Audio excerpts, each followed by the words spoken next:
Votre vie ne tient qu'à un fil. Celui-ci est tissé par les moires aux fils infinis. Mais quand Atropos tranchera le vôtre, savez-vous, votre âme ira s'éteindre ou éclore. Pourtant, même si votre vie prend fin, votre âme ne s'éteint jamais. La mort est pour moi une ombre fidèle, me suivant à chaque instant. Je valse entre la vie et la mort, je tisse des chemins invisibles entre l'ombre et la lumière. À la croisée des parcours, des chemins ou des mondes, je suis Hermès, messager des dieux, et je guide les âmes vers la porte des enfers.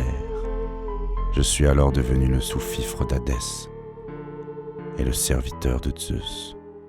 Chaque jour, je me noie dans le son assourdissant de ces âmes en peine. Je dois alors endurer leurs cris, leurs souffrances et leurs prières. Chaque jour, je maudissais ces dieux qui, au fil du temps, m'ont rendu insensible et de marbre. Chaque jour, je laissais aller les âmes vers un destin incertain, ne m'attachant à aucune d'entre elles.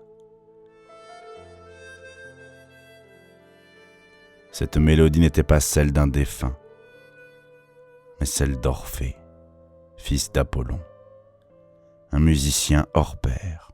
Il se présenta un jour devant moi, me confiant son plan pour récupérer son épouse Eurydice d'entre les morts. Celui-ci était simple. À l'aide de l'harmonica que j'avais un jour confectionné, il tromperait Hadès et Perséphone, récupérant ainsi sa bien-aimée pour la ramener au monde des vivants. Je fus séduit par cette idée de tromper les dieux. Alors j'accepta. Mais n'étant que simple messager, mon rôle s'arrêtait à l'ouverture du portail. Une fois dans le royaume d'Hadès, il réussit finalement à le charmer. Il lui donna alors son accord pour récupérer Eurydice, mais avait pour unique condition de ne jamais se retourner avant son arrivée à ma porte. Je les guidai alors dans les enfers, lui et son épouse, pour qu'ils puissent me retrouver et éviter tous les pièges qu'on leur tendait. Je les voyais, ils y étaient presque. Son âme allait être sauvée, mais n'entendant plus les pas d'Eurydice, Orphée se retourna.